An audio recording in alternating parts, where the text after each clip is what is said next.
What's up, guys? It's McNulty here. Welcome back to the channel. Hope you guys are all doing well and you had a lovely weekend.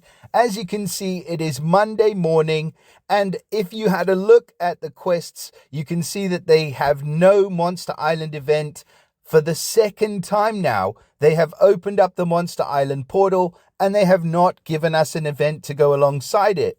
But we do have a brand new hero in the Monster Island portal, so we're going to have a look at this guy today. But I hope you can sense my disappointment, because I really do think that if you're going to push the Monster Island portal, you need to open up the Monster Island event. I know it's kind of alongside the Alliance quest, and Monster Island is something where the Alliance get involved in it, but then just push it back a day to make sure that the Alliance is not doing things every single day. Any rate, we'll have a look at this guy today because, of course, he is our newest hero in the game, and his name is Sune, and he is a nature hero from the Monster Island heroes. He is going to be of the Plains Hunter family, so we're seeing a lot of heroes released from the Plains Hunters. Just for a quick recap on them, they get a bonus for anything from 2 heroes up to 5 heroes on your team, and it's a straight up 5% up to 20% attack boost. So it's just an increase on their attack stat. They do get a Monster Island bonus, where they get bonuses in the event. But unfortunately, the event it seems like it's been skipped twice in a row now. So when you're going to get to take advantage of that event bonus, who knows? It could be soon, it could be never. I'm just saying. The class, he is of the Paladin class, so he gets the Master Protect if you level up and add the Master Emblems. But in its base form, if he received any damage at the end of the enemy turn, he gets a 25% chance to give him 25% defense. On the Master Protect, it's for the character and nearby allies that get that 25% defense boost. So very good for sort of tanking and for defensive teams and things like that. He gets the passive, which is a special skill damage reduction. So there's a 10% chance to drop direct damage he receives from special skills to 1. And he also gets a secondary passive, which is the Hunter's Mark. So when he casts his special skill, he gives a mark on a random enemy, and that target receives 150 damage over 3 turns. As we know, it's not as effective as a lot of the other options that you get for passives like this.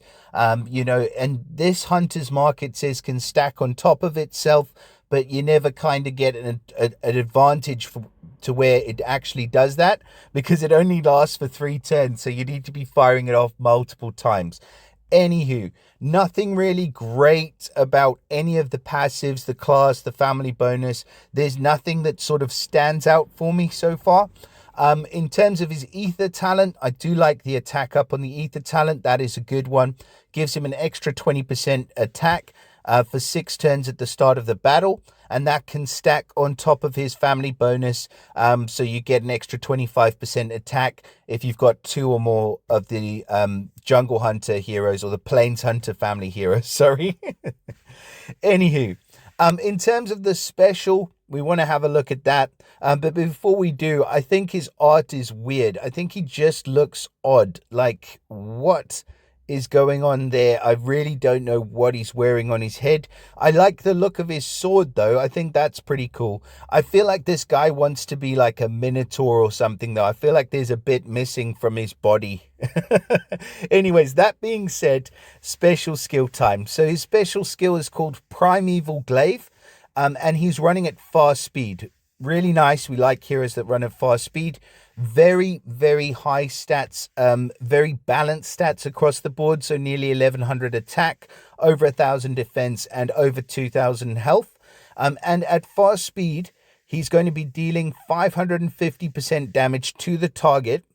If the target is of the ice element, he deals 300% damage to the nearby enemies. Now, this is a huge hit. I mean, on attack, you can obviously choose who you're going to target. So you're going to target the ice enemy, because then you're going to get an extra 300% damage to the nearby enemies.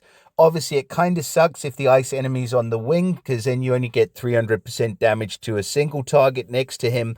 But it is a lot of damage for a hero running at fast speed. On defense, you are not going to be able to plan around that.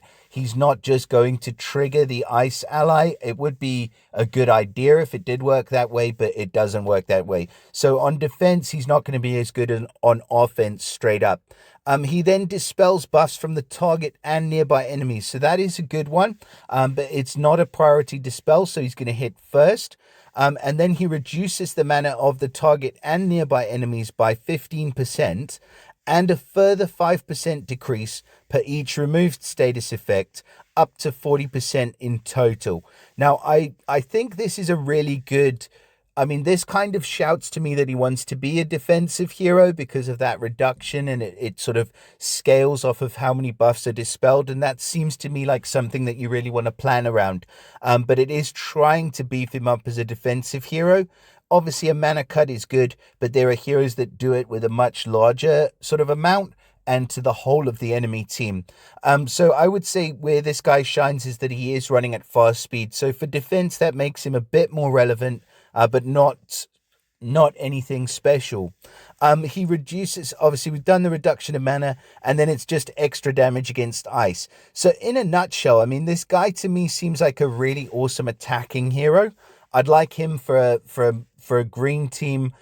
Just pop him in there, and he's going to be dealing a boatload of damage because you can target who you want the damage to be on.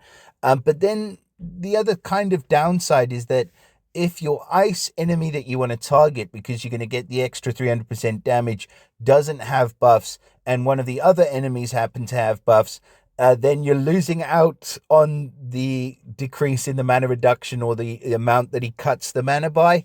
It's kind of a 6 of one and half a dozen of the other, but I think I'd rather have the extra damage. So I'm going to say this hero is just basically a hit 3, and he's a good hard hit 3 hero. The rest of his special, the dispel, can come in handy, but it is target nearby, not the entire team. I'd prefer to have seen it be either a reduction of mana to the whole team or a dispel of buffs to the whole team. And then I think this hero would have been a better hero. You could have left out one or the other from the dispel or the reduction. I mean, take your pick. But as it is, I think he's a good hero, not an excellent hero, not the best hero we've ever seen, and certainly not the best hero from the Plains Hunter family. So I'm going to go ahead. I'll give Sune an A just for damage. But other than that, he's kind of a bit lackluster for me. I'm just going to be honest. He is featured alongside Ruaid. Ruaid, I do think, is incredible. I really like him. And then Thura is actually also an excellent hero. So I think both Thura and Ruaid I'd probably rather have over Sune, just from the initial looks of this card. But please do let me know in the comments what you guys think about Sune. Let me know if you're lucky enough to pull him, and obviously congrats to you if you are. Drop us a like and subscribe to the channel if you haven't already, and I'll see you again in the next video. Bye for now, guys.